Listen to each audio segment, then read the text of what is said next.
welcome to the Gig Boss Podcast. I'm your host, Adam Meckler, and today we've got Kevin Gastonguay on the show. Kevin is a keyboard player, composer, and recording artist. He's been a longtime member of Cory Wong's band, just returned from a month-long Europe tour with Cory's group. Kevin is a longtime member of the legendary Dr. Mambo's Combo, who's held residency at Bunkers in Minneapolis since 1987. He's released 2 albums in 2020, Vigilant Cranes and I Wear My Face on My Head, one a solo piano showcase and the other featuring funky, soulful grooves, each one showing off his creativity, facility, and songwriting.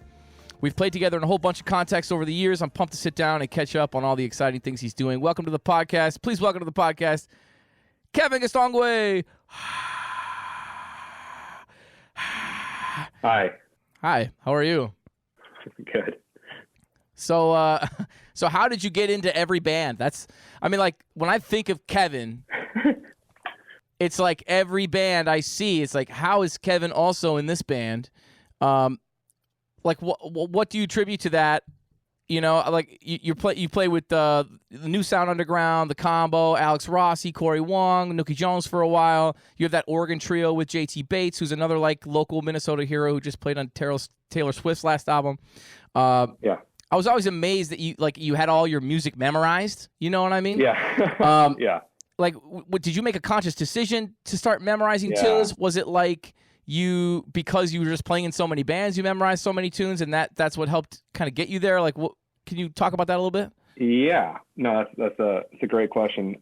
Something that was a very conscious decision, which I could attribute to, gigs going bad. Early on in my, career, realizing that I got to make money and I want to meet as many people as possible. And basically I want to get as many calls as I can, whether I can do the gig or not. And so I'm here 21, still maybe in college, starting to play around town a bunch, getting all these calls, and then just, coming from not really knowing the etiquette or anything, but I'm just like, okay, I'm just going to, learn these tunes, learn all these R&B tunes for this group or this show, make a million charts. It's fine. I'm just going to make charts, read it. I kind of like the music. I don't really know anything about, I'm doing all these gigs with all these different genres that I don't even, I'm like, well, I can play chords and jazz and stuff. So I got kind of a cocky attitude, I know music and I can show up to the gig and it kind of worked. But there's, I had a few gigs in particular where it's I'm supposed to lead the song. And I'm in double time. It's like me and the singer. On my chart, it says 6/8, but I'm going twice as fast. Twice as fast. That's what it should be. Yep. And the singer has to explain why I don't know the tune or something like that to a pack, really kind of, record scratch things in front of a lot of people. And, I had a few moments like that where I kind of realized, even if I don't like or it's not like I didn't like the music, but I need to give the respect to the artists around me. I'm thinking about my name and reputation. Yep. And basically, I think for me, it was a lot of failing and then changing, learning from my mistakes and looking around at the other musicians or other keyboardists in town that I respected, and then maybe noticing things about them and looking at what the people around me weren't doing, and thinking, well, if I just know all this stuff, in the long run, it's going to be a lot less stressful. Also, I realized when I know music, I have a lot more fun on the gig. Oh yeah. And I play better and I'm not stressed out. I realize how much I've relied on my ear. That was another thing about when I was younger or kind of starting. I was just like I said, kind of like a cocky, I can play it by ear very well, and I can hear changes and whatever. I got this, I know Right. chords and stuff, but I didn't understand really the music, different genre specific stuff, which just comes from time and soaking up. Turns out I actually ended up liking a lot of the music I was playing. I just was naive and just young, so I realized really quickly that, or not quickly, but I realized eventually that I needed to. I just felt much better memorizing everything and giving people respect, and that people would tell other people to hire me because Yep. he gives basically I'm respecting the people around me, and I'm respecting the music, respecting the craft.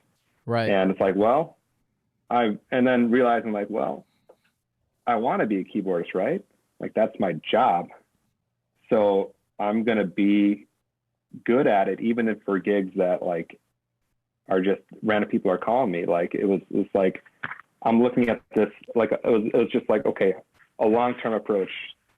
I want to try to memorize every song I play for every gig, and Yep. Obviously I don't do that for every gig. I mean, sometimes it makes sense to, to have charts and stuff. And I do have charts still, I'll make random little charts, but a lot of the times, like I'm trying to memorize and listen to the record as much as possible. So, I mean, I do like a thing.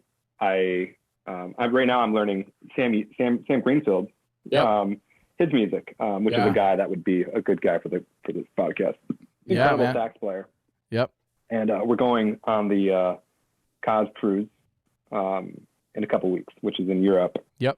Dave Cool. Kaz, and he's got a set. So his music is incredibly hard, but I line up all his tunes on Logic, and I just play every single time. I just play through the whole song and just do the same song over and over again, and try to learn everything by ear, or like have it, maybe the charts nearby if I have it, kind of look at it, Kind of reference it.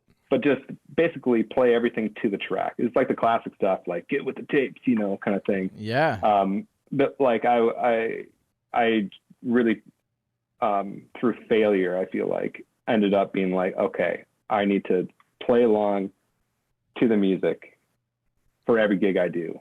And, and then in turn, I'm learning a lot of the little details, like,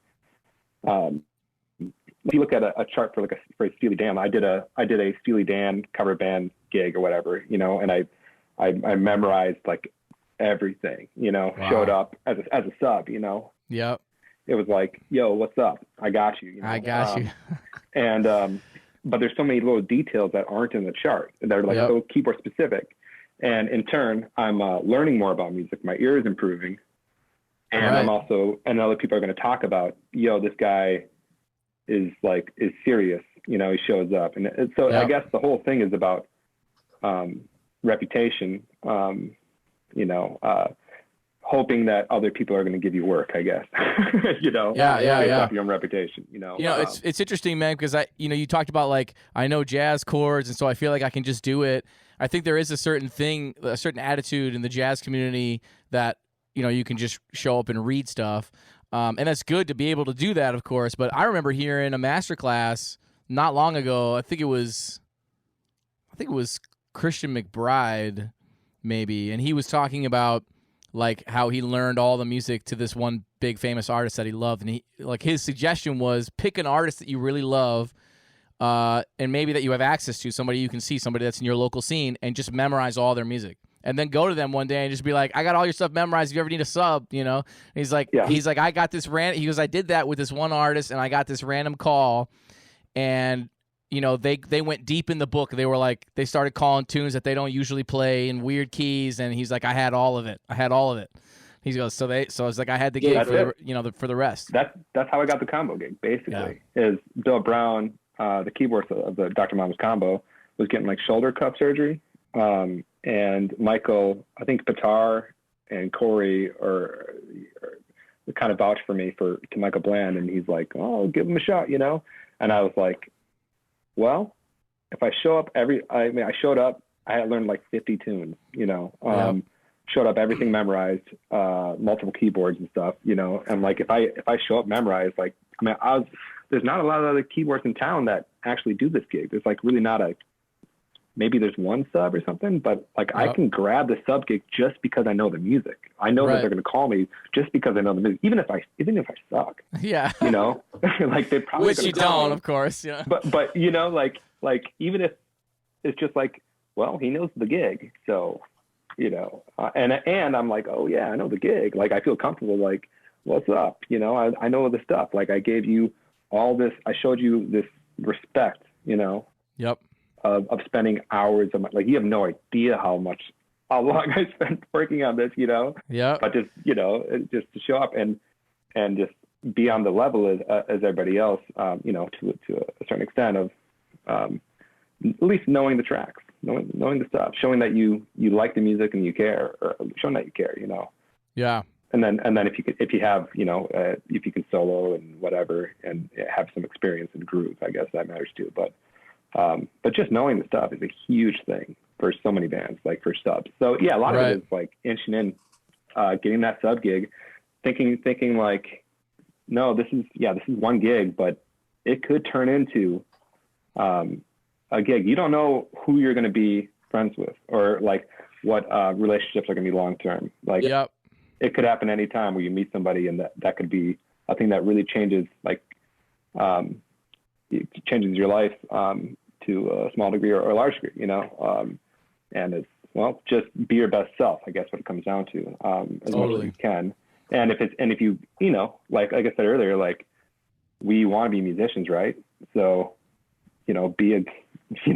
respect the craft, Yeah. Do the work. Do the work, for me, it took me a long time to figure out my workflow of doing the work and what that meant. And then what it meant was getting a system of like, okay, so I have my computer, I have these tracks. Now I put them on my computer. I listen to it through headphones. I have a keyboard that I can hear through it. Okay, I'm going to listen to this tune, play it through, kind of learn it as I go, and then get all the chords, and then listen through, take a break, come back, like your own workflow. And then I have it blasting in my car after I learn all the changes. And I listen to it in my car, and then I feel like I can soak it up more, like the test taking strategy and all that stuff, Yeah. Which I'm doing all the time. I'm doing right now, for learning tunes I got coming up next week, 2 weeks, like it's just trying to keep listening, but I'm always learning, and I'm improving my ear. Yeah. By doing this, Yeah, man. When I started playing brass band music, the culture around brass band music is, for horn players, you don't often come up against a gig where it's like there are no charts.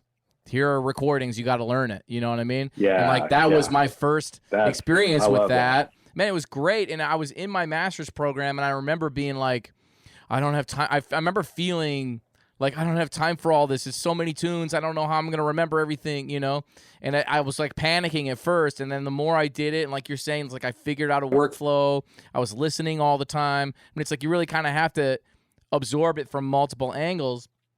And then later on, so I had learned, for Jack Brass, I learned like 200 tunes or something, 150 tunes of brass band tunes. And a lot of them are like 1-4-5. They're in B flat. They sound really similar, but they're different, and they're hip. They're each hip in their own way.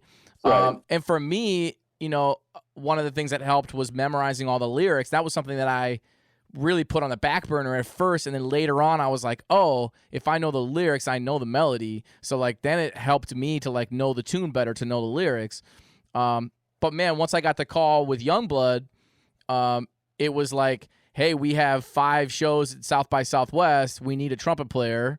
Can you do it? And I was like, hell yeah, let's go. And they sent me all the stuff, and I just met, it's like I did what you're saying. It's like I went through and I went through each tune, and I'd take a break, I'd come back, play through the whole thing. I'd do it in chunks, just get it all memorized. We got down to South by Southwest, and like total whirlwind. It was like, okay, we have 20 minutes to run some spots. What do you guys want to run? It's like, there's no rehearsal, so it's like if I didn't learn the shit, I would have had no chance to run it. And we get there, and they're like, we hit a couple spots, and they were like, all right, Meckler, you good? You good? I was like, yeah. And they're like, all right, we're going to play the shows. And then after that show, Yeah. they were like, all right, after that weekend, they were like, you got the gig. You're in the band, you know? Yep. You're part of it. You learn yeah, exactly. Like, I know I can rely on you, you know? Right. And it's like, I want the reason why I want you to not hire me is because of my ability, not because, you know, just because I can't hang, not because I should have spent more time on something, like something completely in my control. Like, I mean, like, yeah, I practice, you know, I want to get better, but you know, that's a slow process. But like, I want to be able to, I want to not get the gig because I'm just not ready, I guess. Rather than, you know, chart making or just you know, listening to the music and stuff. Right.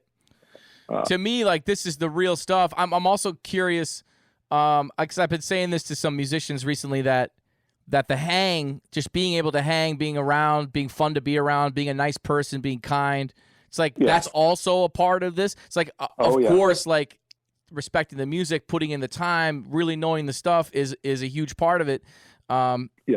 But like, you know, like, you're just a really fun person to be around. You know, it's like you're a great hang, and so of course, like, you've got all this musical stuff happening, but also you're fun to be around. Like, how much do you think that's important as a touring artist, as a touring musician? Very, actually. Yeah, I mean, we've been, for the last 5 months, I think I've been on the road for 3 of them, you know. So I've been living. So when you're on the road, I mean, you're living with the people, and you're playing, I don't know, hour and a half out of 24 hours, you know, a day. And you know, come second week or third week, those little things start to boil up, you know. You know, and it's difficult. Either things that are bugging you that are on stage or off stage, or you know, it's extremely important, actually. Maybe close to 50% of, you know, going against your playing ability. That's crazy, man. That's just so crazy to me that, like, you can be the best player in the world, but if you're a pain in the ass, like, no one's going to want to play with you, right? Yeah, it's just like well, fundamental. Do we want to go on the road with this person? Like, you know, I can stand them just this much, or are they?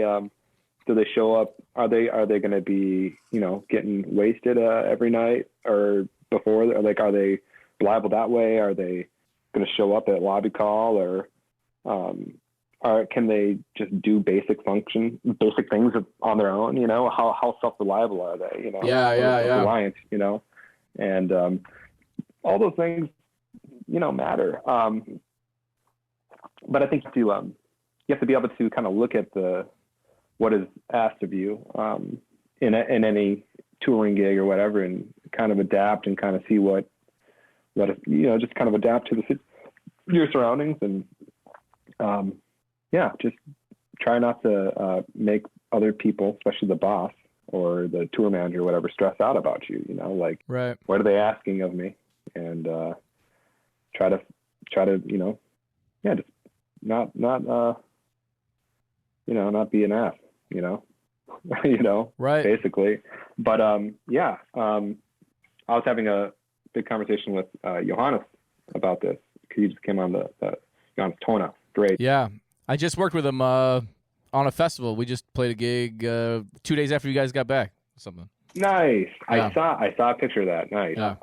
Yeah. We were just talking about just being positive, and just people that are, you know, can stay positive and not stress out about, you know, little things, or even if there's big things, just to keep cool and just realize, like, your energy affects everyone around you. Not to be like overly optimistic or anything, but just to be like a realistic and just not freak out about stuff, because the stuff will go wrong. Touring can be really hard, you know. It is work, you know. It's a lot of fun, but it's work, you know, and you're on the clock, you know. So yeah, just being positive from day after day. I mean, you really get a good idea of a person after a few weeks. And how their energy is affecting you.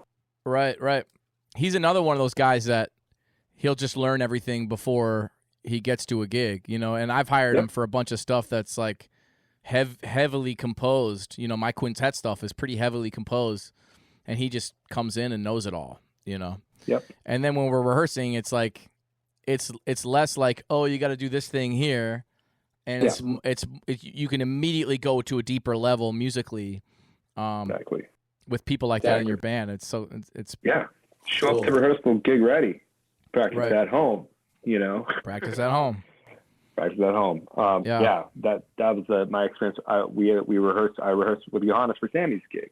2 days ago, and he showed up, no charts, and it was awesome, and it's like really hard music or just million chord changes. I've been listening to that stuff. It's great, but it's like a lot of changes and it's a lot to remember. And it was like, again, we're just at a different level of the rehearsal, because if he was reading, I don't want to read.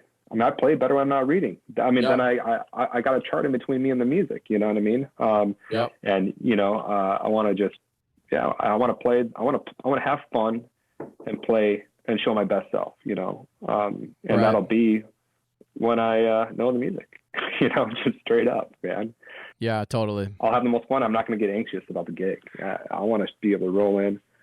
And that was something from earlier, I was thinking when I was younger and I was like in school, kind of what you talked about when you were like learning those brass band tunes. Like, I was in school, like, full time, and I'm getting these calls for these gigs, and I'm like, what, 40 tunes I got to learn? But it was like, really, I was charting. I don't know how many times I charted out the same tunes, after like a year goes by, you're like, you know what? I've charted this tune. I've played it. I don't know it.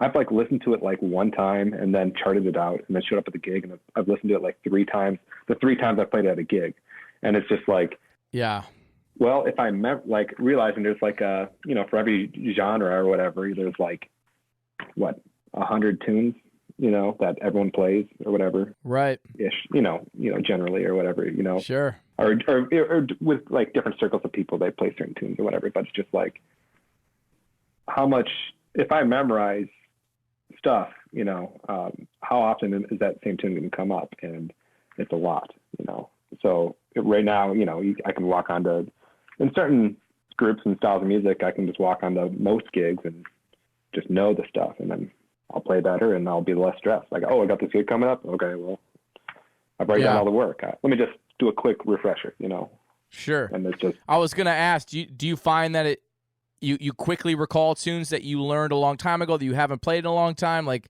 learning by ear, I've always felt like there's a quicker process to remembering because you learned that way. Yep. Yeah, I'm pretty good. Like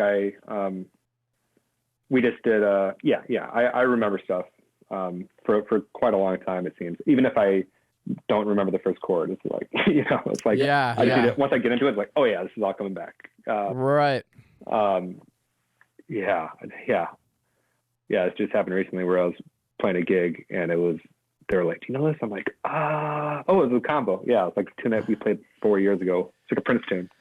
And it was Prince's birthday, or I can't remember, or it's like his death week or whatever. Yeah, I saw that. So it was a bunch of people at the bunkers that last weekend, and so we had to play some Prince tunes, and it's tunes I hadn't played in a long time, and it's like, wait, how does it go? And then once we started, it's like, oh yeah, got it. Nice. Even if I couldn't even hear it before, but yeah, just memorizing it, listening, and then having it, like, listening to it, over and over again. Yeah. But some people it seems don't forget stuff pretty quickly, but I don't. I found, Yeah. I seem to. Well, I feel like, I tell students this sometimes too, that like, at first it feels like the more you cram into your brain, the harder it'll be to remember it all. But I feel like it's the opposite. It's like the more you memorize, the more you see patterns between tunes and you see connections, and you know what I mean? So it becomes almost easier. Exactly. Yeah. That's exactly what I tell people too. It's just like, once you see, you can group these chords and this progression into like, oh, that's this. It's just like it's just 1 3 to 4 to diminished sharp 4 to 5 sus or what, like little classic cliches or whatever. There's Right. a minimum. It's all patterns, and it's just and you're also teaching your ear to hear those things, and that's what like I stress so much about learning tunes by ear is it's so much of it is ear training and just getting used to these chords and learning how chords move around in one particular key. You know, like all Yeah. the chords relate to this key, and you can feel what the two, when it's the dominant two, what that feels like. Like, oh, Yeah. I know that. The more you do that, then you're listening to the tune. Yeah, You can hear it. You can hear it, and you can maybe memorize it really quickly because you're just like, yeah, it's just, it's going to 6 or whatever. It's going to, you know. So Yeah. rather than memorizing letter names that precede each other, you know, that don't relate, you know, you can Yeah. see it as a, you know, the more you're on the numbers, you know, Yep. you know, or seeing it with theoretically, you know, that's how I'm always thinking of the theory behind it. Like, oh, it's the 5 leads to the 6, and the 6 is in the new key or whatever. Like, okay, now I'm like trying to make sense of it. I'm trying to, you know, and then I'm trying to use that when I write and when I play around and get to know the sounds of getting to know the sound of theory is like what I'm always telling my students or something. It's like, yeah, you can like know what the theory is, but you got to be able to hear that theory, right, to actually understand it. Otherwise, it's meaningless, you know. It's meaningless. So like being able to like hear the theory, you know. So you started touching on it. I was going to ask, like, memorizing so many tunes must be like in you now, and so when you write your own music is so potent. I mean, in the 2 records that you released in 2020, there are so many great songs, great chord progressions. But also, I've worked with you in bands where you bring in tunes that are like, immediately we're all like, this is a hit. You know what I mean? It's like you've got these great progressions. So like that must have informed you. Like learning all these tunes must inform how you write then. Absolutely. You know, it absolutely has. Yeah, I don't know where to go with this. You know, that's all right. It's like, I feel like my writing is changed a lot over the years for a lot of different reasons, or it is the way it is for a lot of different reasons. But you know,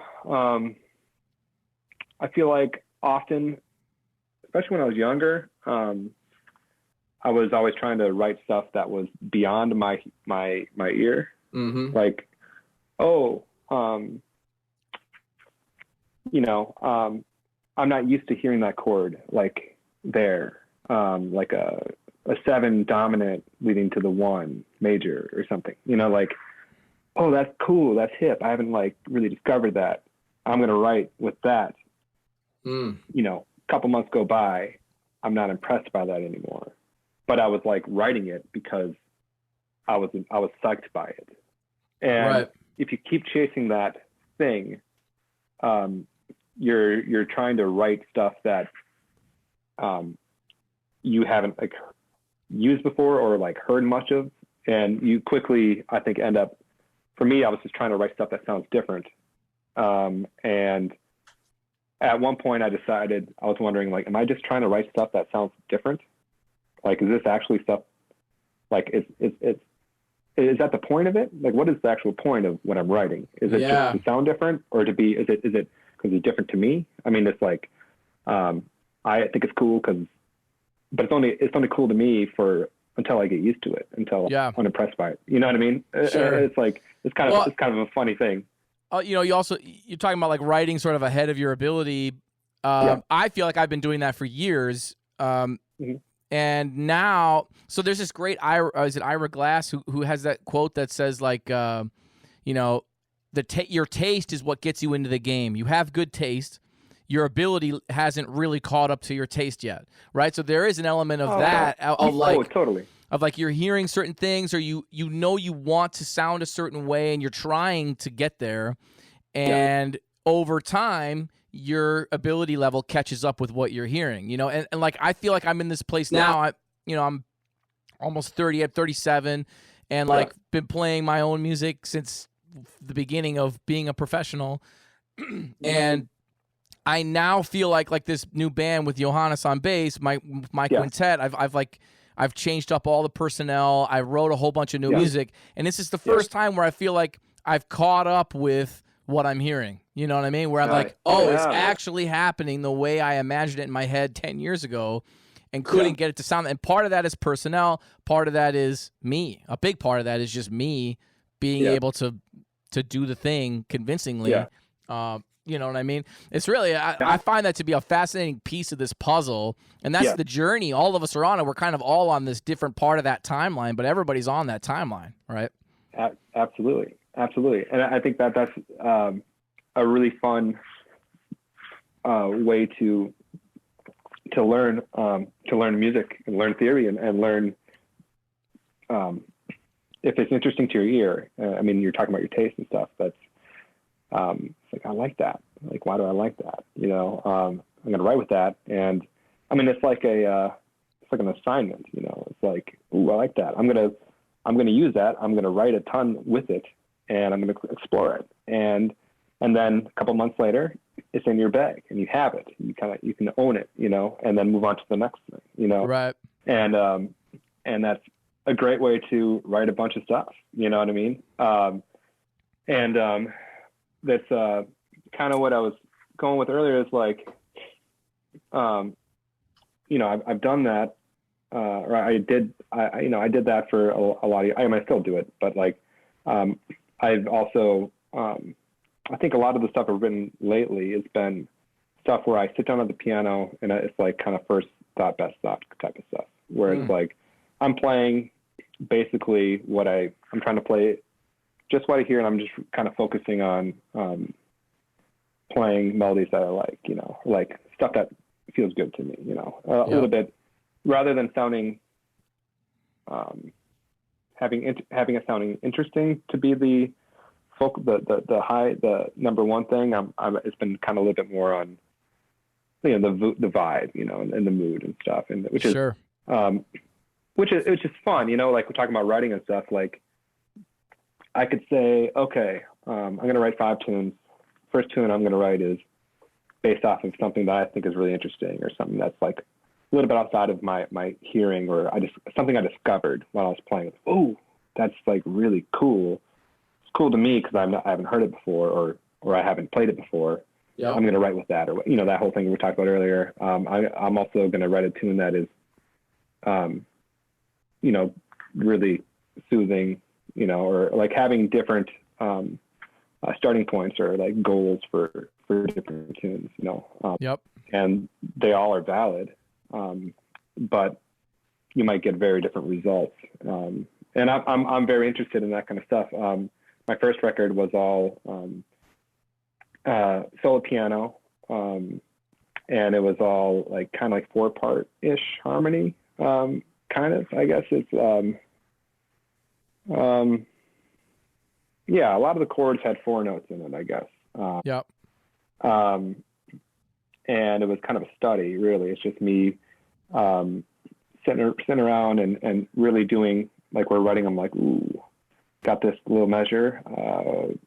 Where do I hear the melody going? And then, what's a cool chord that can go underneath it? Or what do I like? You know, and just like really building it, kind of what we're talking about earlier is like kind of hearing, working on stuff that is outside of your, outside of my improv ability, I guess. When I'm playing, like, do I understand what I'm doing? Is this, going here? I wouldn't have thought of that. Like, that's cool. Okay, you know, like that was very much my my solo piano record was all just kind of, I just got like following a thread. Because some of these tunes are like through composed where it like doesn't return to the melody. It's just like a kind of a trip that just goes somewhere, you know. And cool. That was all based totally on what we're talking about. The record, my last record, was very much like just finding a melody I like, and then and getting a nice feel, and very, very different stuff. But so that's what I'm talking about. You know, different goals for different records or for different songs, you know. Writing is sort of like writing, that's like improvising in slow motion, right? It's like it allows us to it allows us to reach a little bit, to go like, because we don't have to do it in real time. It's like we can go, oh, actually, oh, this is interesting. I wonder where could this go? It's like that you are allowed to have that when you write, and in some ways that's almost why we can reach farther than, in terms of us as players. Yeah. We can go like, oh, not quite ready for this really, but here it is. I wrote it. It's like I've been doing that my whole life, man, since early college. It's been like I love Pat Metheny. I want to write a Pat Metheny type thing. All right, here we go. I'm just gonna write what I hear. It's like I was doing that sophomore year of college. And that feeling doesn't really go away. It's like you're always just trying to. For me, it's like I love this thing now. I want to have more of this in my language. How do I get more of this in my sound? You know what I mean? Yep. It's always that. It's all that, which is one of the great things about music is it's constantly. Yeah, and you're kind of like journaling. I feel like all these tunes are sort of if you're writing this way or writing throughout your life, I feel like these are all journal entries of kind of what you're into at the time, and it's kind of cool, like looking at it now, like after a certain amount of years, and like, oh yeah, I was into that then, like, oh yeah, that was like really interesting thing to me. I was exploring that, and and not that I wouldn't write that tune now, but I was into that, like like that was a cool thing or whatever, like it's cool. And now it's in you, it's a part of you, and whenever you write in the future is going to be informed by it to some degree. So that's kind of what I've found is like writing new big band music now for me, because I started writing big band music in like 2007. Like now when I write big band music, it's like all of these things that I experimented with over the years. Now I can put them together in a smarter way. It's like I understand it a little better. I understand the medium a little more. And so now I used to say for a while that like it felt like I was writing the same tune over and over, just in different ways. It was like experimenting with certain techniques, and it was just like, all right, I'm going to use that same thing here and here and here and here. And then later on, it's like, all right, now I got to get out of that and get into something else. Yeah, it's a fun adventure. That's great. That's kind of like my solo piano record is very much sort of that, just exploring these things, these devices, these little sounds I like.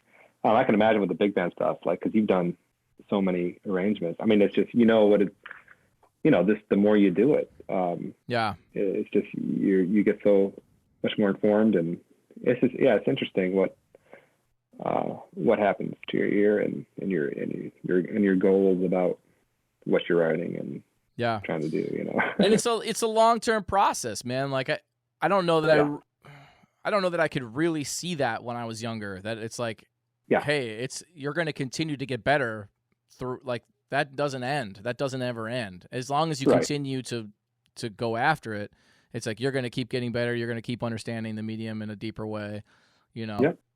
If you're down for the journey, if you realize like, this is my life, and this is what I like.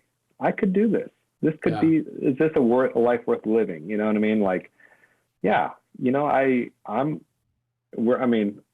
was watching the show with my wife last night about these people that are really into chicken grooming, and it's like kind of like almost like a Christopher Guest thing, but it's but it's it's just not. Real people that are that raised like thousands of chickens, and there's like a million different there's these judges, and there's like all these things that they're looking at for the chicken, like what's a perfect chicken and stuff. And these people are just like incredibly nerds about all this stuff. And it's like, they love it, and it's awesome. Like they're so into it. And I think about that with like people that are into art or music or whatever, that it's just, they love this. This is what they're going for. And it's so nerdy actually, not with a negative, not in a negative way. It's just, finding something that you can really nerd out on is kind of awesome. That's a nice life, or at least being passionate about something, being into something, it's cool. Right. If it can be more than one thing, that's even better. It's hard, it's easy to just get sucked in, Yeah. But, and although I want to be the best at it, you don't have to want to be the best at it either. It's like, it's a thing you can practice as a hobby. It's like, being the best at it is not the point, right? It's like the point is self-expression, it's emotional investment, it's passion, it's joy. It's like these are the things that we get from playing music. And although there are people that obviously in those fields are driven to try to rise, it's like you don't have to do that to be. I get this because I work with engineers here at Michigan Tech. All my students are engineering majors. It's like this is a constant theme of like you don't have to be the greatest to have a great life playing music, and all of you are capable of going on from here and playing in professional level groups. Like you're capable of doing that, and so many people that probably you work with as well in Minneapolis aren't full-time players, right? It's like they have some other thing that they do to make their money, and they can still get a ton of joy out of playing music. I think that's amazing too. Yeah, awesome. Yeah. So you talked a little bit about the journey. On your journey, you've now encountered a lot of heavy cats. You've played with a lot of sort of like modern day legends. Yeah. Is there any experience that you've had so far that sticks out? I mean, yeah, absolutely. Yeah, I mean, playing with John Batiste was insane. Just his vibe was something. He seems so like positive and energetic. I've been listening to his album like nonstop. I love his new record. Yeah, I didn't start listening to it until recently. I kind of slept on it a little bit, but man, it's great. So like, what's that like? We just did one recording session, and it was just like he was so positive, and he seemed like he was just so down with the craft. Like click. Nah, we don't need click or whatever, or just like let's get a vibe. Let's have a conversation, and so into it letting the music be whatever it is. Let's create a real thing in the moment. And like seeing people like that are just so open to take chances and risks and being okay if it fails or whatever, and of course it didn't, but like that was really, really interesting and cool to see. Nate Smith was on drums for that too, and that was another insane thing. Another guy down to just get the vibe, man, I'm trying to think. They're serving the song, man. That's I remember JT Bates saying something like that to me. God. JT's like that. And it was before he was doing a lot of the indie stuff that he does now. It was before like playing with Bon Iver and before doing the Taylor Swift thing. And we were just hanging out playing jazz, and he was like, "I just want to play songs, man. I just want to play songs. I want to serve the song." And that totally, I flipped my head a little bit. I was like, "Whoa." Because coming from the jazz side, and John Baptiste, man, it's the same way, dude. I used to watch John Baptiste play with Roy Hargrove's quintet, like the 90s. It's like, it's so fun to see his progression as an artist going from being a jazz piano player, essentially, to being like an artist who sings and who writes and who plays. And there's also this beautiful piano stuff on the album. But it's like you get to see his whole artistry in that snapshot, and it's cool to see people develop in that. Like I feel like I'm developing that way, Yeah, absolutely. I think with him, I could see the little kid in him when he played, and his love of music, and I think that's contagious.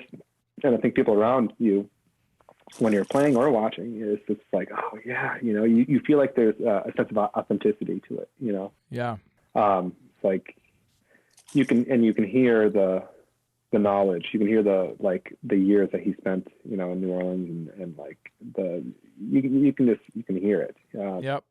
And it's really cool, man. What about some of the guests you guys have had on like the Long Notes?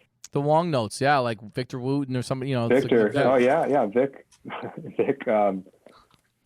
He's another extremely positive guy, but also, in love with the music. I remember we started playing with him, and he started making a couple notes, to certain people, and it was like, oh man, all right, Dick, spread his knowledge. And, Nice. Awesome. I don't want to single anyone out, but like, it was really, really interesting. Yeah. There's like, I can't think right now. There's a ton of them. Yeah, that's cool. Yeah, that's a question I gotta have prepared. That's all right. I gotta have a good answer for that. Yeah, no worries. Yeah. I'm curious. So you blasted us with a couple great records in 2020. What do you have in the queue, man? What are you working on right now? Yeah, just getting the album artwork done for a brand new record that a guy, a great trumpet player, composer, Adam Meckler is on. Fantastic news. Adam, wrote a great horn arrangement and played trumpet on one tune. But it's I got a new record. If any of you are familiar with any of my other records, this one is different than the other two by quite a lot. My first one was a solo piano. The second one was kind of like synthesizers, piano, Rhodes, and kind of some electronic drums, and kind of like groovy, simple, kind of loop, a little more loop based, I guess. But this one is basically, my idea was I wanted to use. I'm a huge keyboard. I'm obsessed with keyboards, like your basement of keyboards. Yeah. I got through all this, I've just fallen in love with playing on real keyboards and like all the old stuff, and I wanted to. It was from starting to record myself with different bands and stuff, and it was like, okay, we need something like with one of my first funk groups. We were like recording, and I'm like, all right, I got this like digital organ, and like it just doesn't fit in the track very well, or whatever, or this digital clav or whatever. And this is, I mean, it's come a long way, like from where we are now, but even in the last 10 years. But just kind of like, going down that path, and also just playing live. It's like, I want to get a Wurlitzer and a guitar amp, or a Rhodes and a guitar amp. I want to play that live. I mean, it just feels so much better. I play better, Yeah. But anyways, I have like, a ton of keyboards, and I wanted to showcase like all those old keyboards and kind of go anti-synthesizer sort of, just go, these are all 60s and 70s-ish keyboards. So I made a record, a lot of piano, organ, Wurlitzer, Farfisa, and organ primarily. And that's cool. That's so cool. That was kind of like, I want this like 60s, 70s sound. So electric bass, drums, and guitar. I wonder, that's got to stand out in terms of just the audio scape. That's good. That seems like it's going to stand out today because everything is a VST, right? Everything's like a digital instrument. Yeah. Hopefully, I think it definitely, having the limitations like was nice in that sense, where it was like with my previous record, it's like I got like a million different synth tones. I can just like tweak for days, but like, okay, I'm just going to use, like, how can a couple, like, let's have Wurlitzer on the melody with piano on the melody and guitar an octave lower or whatever, doubling or a harmony, like getting into the arrangement side of it. Cause a lot of this record is, a lot of keyboard tracks overdubbed and stuff. So I'm like arranging these sounds. And then I explored in writing string quartet arrangements and cool. And some horn arranging too. So I got strings on the cello, two violins, and viola on I think 4 of the tunes, and then horns on a couple, got trumpet, trombone, sax, got flute, got pedal steel, Joe Savage on a track. Nice. So are you like trying to be intentional about like features that might increase your visibility on Spotify? Like, is that something you're being strategic about in the making of this record? Not really. No, I could have done. Yeah, I didn't really pick the people based on that. It was kind of more like friends of mine, and then people that I think are great, that I can go over to their place or have them over. People in town, mainly local musicians. I did have a drummer from New York on one track, Jordan Rose. Nice. And I guess all the cello came from Corey Grossman, who's out in Seattle. Corey, beautiful, man. Yeah. So, but a lot of the stuff was live, like the quartet, drums, piano, bass drums were live. And it's all kind of based, kind of jumping around, but like Henry Mancini kind of vibes. I think he had a pretty big impact on this record, like trying to go for just nice melodies, cool, with kind of cool grooves. But what I think is kind of cool about this is using a lot of instruments that would be featured on like some 60s or 70s stuff, but with modern sounding drums. With Jason McGlone, was my engineer and mixer, and I mean he has a huge impact on everything. On the tones, yeah. On the tones, and you working with him, he's incredible. And so we kind of have a modern sounding drums with a bunch of old sounding stuff, which is kind of happened back then, which I think is kind of cool. So kind of mixing that's something that interests me, is making music with instruments that are coupled together, that and recording techniques that maybe haven't been done a ton, basically because you couldn't get these drum tones back then, or right. You couldn't record it like this back then, but we're using instruments like a whole from all the last 60, 70 years or whatever, like, oh, we got this modern sounding stuff with this 60s sounding thing, or just kind of coupling. Super cool. I think it's kind of interesting, So are you working with a producer at all, or are you doing it all yourself, producing everything yourself? Just myself, yeah. So it's been a lot of like, I mean, honestly, we did a lot of. Okay, I hear how this sounds.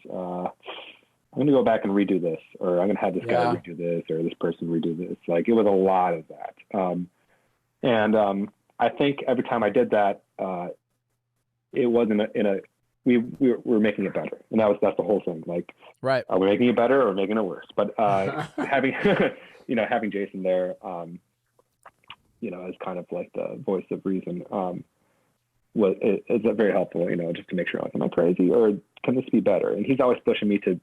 I was like, man, I think maybe strings. He's like, do it. Yeah. Like, I'm like, he's like write it, do it. So I'm like, okay, I got to learn how to write strings. That's awesome. Well, this is going to be it. So, learning how to do that, and just he is encouraging to just use the imagination, and that's like this. That's what's so fun about producing and getting into this. Just like, well, I mean, it's whatever I want it to be. I'm not super concerned on budget. Not to say I have any money, but like, I'm going to make money and then spend it on recording. When I get more money, I'm going to spend it on recording. Like, I'm just that like, sounds like my life as well. Just knowing when to stop. So, but a lot of this was just, trial and error and just learning.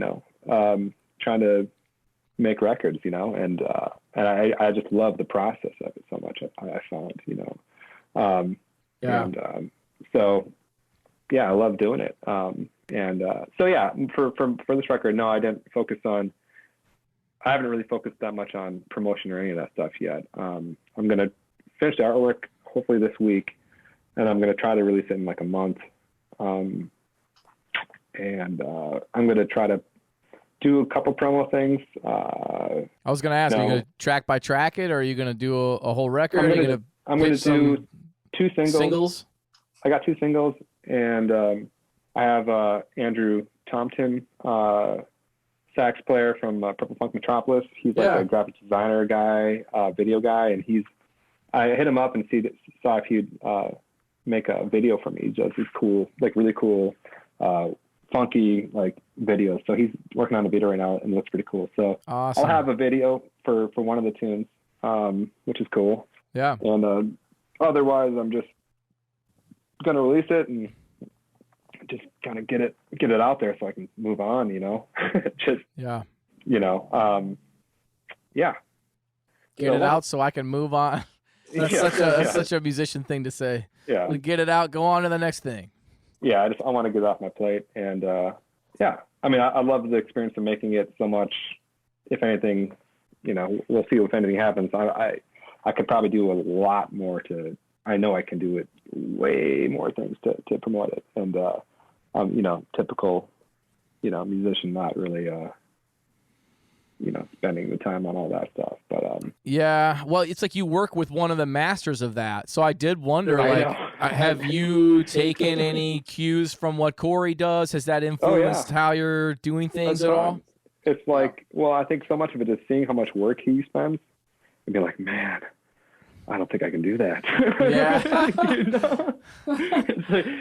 It's almost hurt me in a way. Where man, oh, geez, I just don't think I'm just not that guy, man. Like, yeah, it's tough. But yes, I've picked up a lot of things, what I should do, not to say that I'm incorporating them. Yeah. I guess people may not really know even how you got the gig with Cory and how you know Cory. Do you want to talk about that just a little bit? Sure. Yeah, man.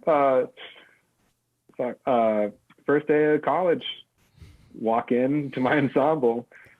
Cory's first day at McNally Smith. We get paired together as an ensemble. 2005. Nice. And I was like, oh man, this guy's dope.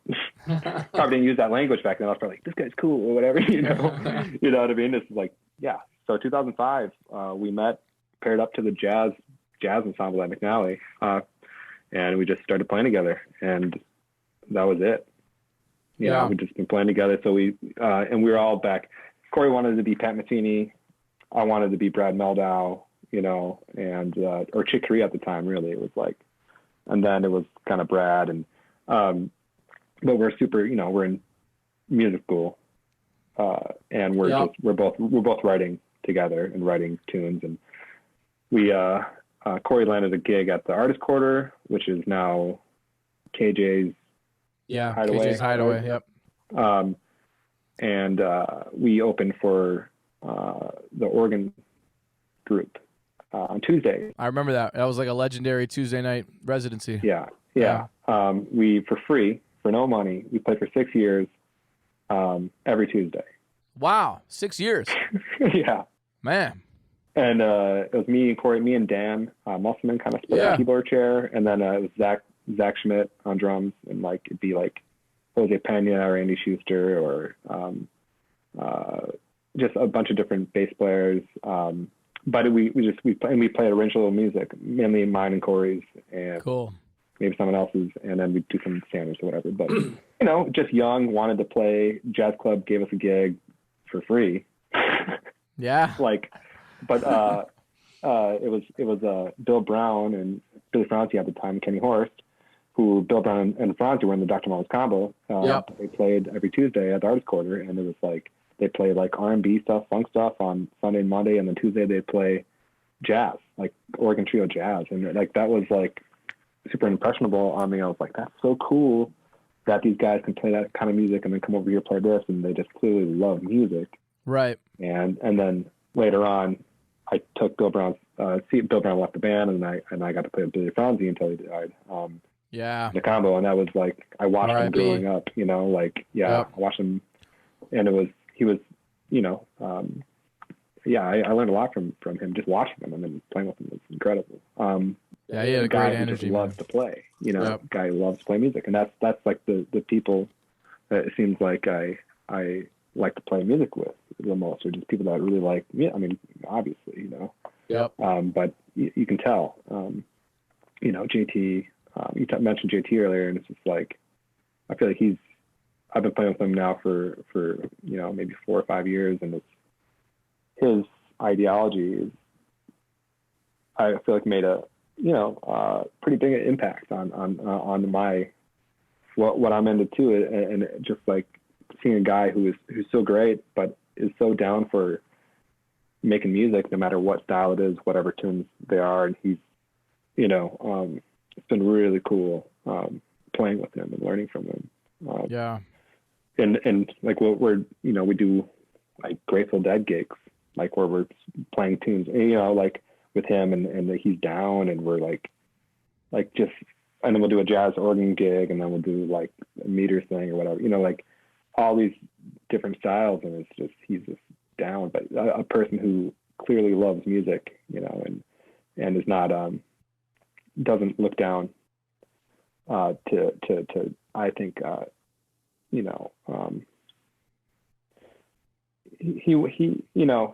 feel like he sees music as a vehicle to hang out with friends, on stage, and no matter what the tune is, even if it's like the simplest thing, but he's down for like beautiful moments, down for soft, he's down for the whole dynamic, the whole, like exploring our emotions and stuff. And that's, it's some cool things, to realize that is cool.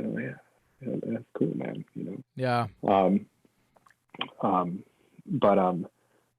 Sorry. Anyways, we had that gig at the Arts Quarter. Yeah. Then we had a band, a fusion band for a while with Johannes and Pitar and Cory. Pitar. Yeah, man. And that was all, that's all the cats, man. That's like the, that's the Wong band. That's all, bro. Yeah. Well, pretty much. Some tours. Pitar showed up in like 2009, I think. And from Serbia, and came to the school, and then we all started playing together, and and now it's so many years later, it's insane. Yeah, that's so cool, man, to take that from that to where you guys are now. It's pretty amazing. But again, kind of what I said earlier is like, you don't know who that was kind of completely luck, but you don't know who you're going to be hanging out with later in life, or like who who you meet, and it's like, wow. Well, it's another thing that I say to students is like, hey, if you stay in the game long enough, eventually the people around you are going to become successful to some degree. The people you came up with, it's like somebody's going to catch a break, and like, if you're still making music and doing your thing, it's like eventually there's going to be you're going to get opportunities from that. You know what I mean? Yeah, that's a perfect example with Cory. It's just like, he's out of a lot of the friends, if not the most successful, a lot of the people I kind of grew up playing music with right now, or he's one of them, and we've always gotten along great, and had a lot of different musical experiences together, and playing in millions of different bands together over, and so and he wants to have people that he can trust, and and people that see eye to eye musically, or are able to help balance out each other or something. Right. Maybe I have something that he likes that he doesn't have, or whatever. What if so it's you just don't know. It's really interesting. I mean, it's incredibly hard. Who would have thought?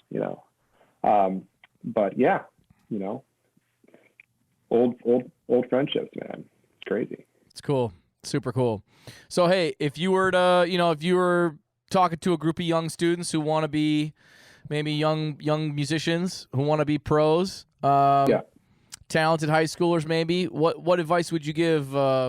I feel like we've already said a bunch to this podcast. Yeah. But is there anything in particular that you would say?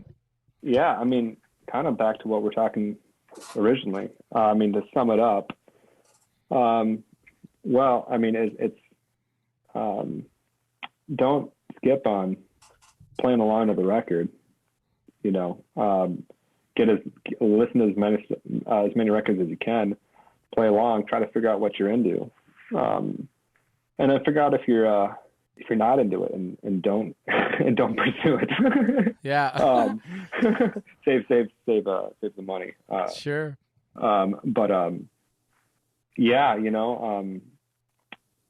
It's there. I guess it comes down to what I feel like what I've learned is that there are no shortcuts, and you might not be extremely successful by the time you're 21.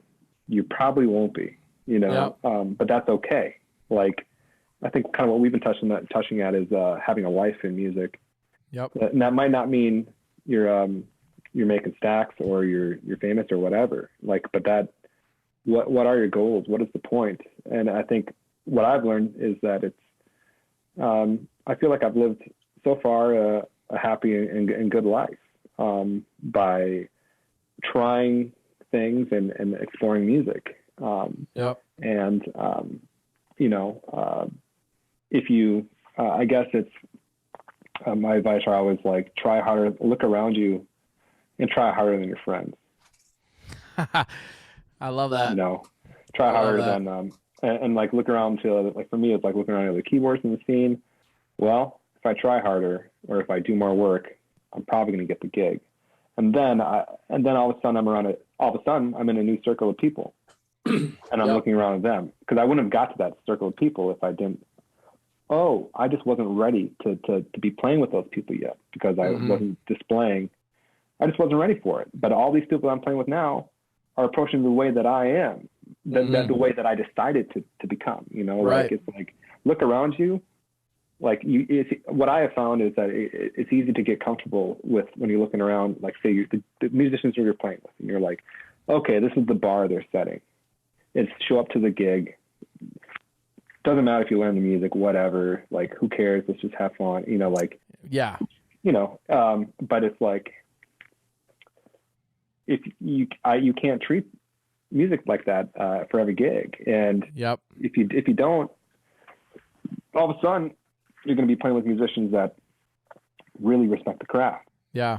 Well, word spreads, right? Word spreads whether you respect the craft and know the stuff or not. It's like, it's going to spread. Word's going to spread either way. Word is going to spread. People talk. That's one of the biggest things. People talk. Every single gig counts. The whole, like, you never know who's going to walk in the door is true. There sometimes there's life-changing things that happen.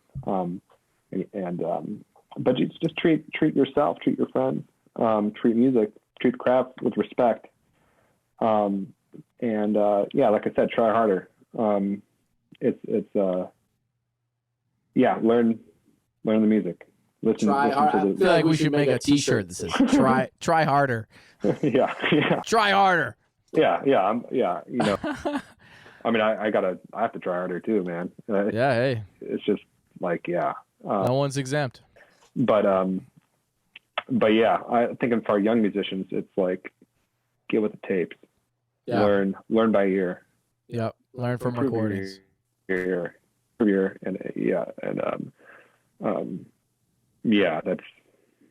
one of the biggest things, you know. Yeah. And like I said, look around you and try harder than the other people around you. Yeah. See where the bar they set and set yours higher. Yeah. And then you'll keep upping that, you know. Yep. And word will spread. That's like straight up what happened with, it was like a certain point where I was like, it made sense to me logically that I need to memorize or like get way better at memorizing stuff, you know. And it was like a very conscious switch. Which, you know, when I'm looking at this, I'm like, this makes sense. When I do this over time, this will, you know, not to say like I could predict, but it was like, no, this absolutely makes sense. Yeah. Like over time, this will, this is just a better way to live. You know? Yeah. And you know, played around enough to see how your name spreads and how much people talk. And then I look around and I see, why aren't I rising in the scene more than I should be, or more than I want to be? Not that I deserve it, you know, but like, what am I doing wrong? What aren't I doing? And, I'm doing as much as my friends are, or my people I play with, but it's like, ooh, that's not it, you know? Yeah, man. Or something like that, you know what I mean? Yep. So that's that's great. Yeah. Thank you, man. I appreciate it. This was super awesome. Dude, it's great. Appreciate you taking the time. To talk to you, man. Yeah, likewise, dude. It's good to catch up. Yeah. Yeah, I'll be in Minneapolis a couple weeks, man, so maybe we can link. Well, I don't know. You're always gone, but... I'll be gone a couple weeks. sometime we can link, man. It'd be great. I'd love to, man. Love to play with you again too. Yeah, Just sure. hang. We'll make it happen. We're gonna link all your stuff in the show notes. So anybody that's listening that wants to check out Kevin's music, it'll be in the show notes. You can find all of it there. Let's get his numbers up, baby. This is one brilliant dude. Thanks a lot for having me on this, man. Thanks, brother. Appreciate it very really much. Appreciate it. Yeah, man. All right. I'll talk to you soon. Cool. All right. Peace. Yeah, bye.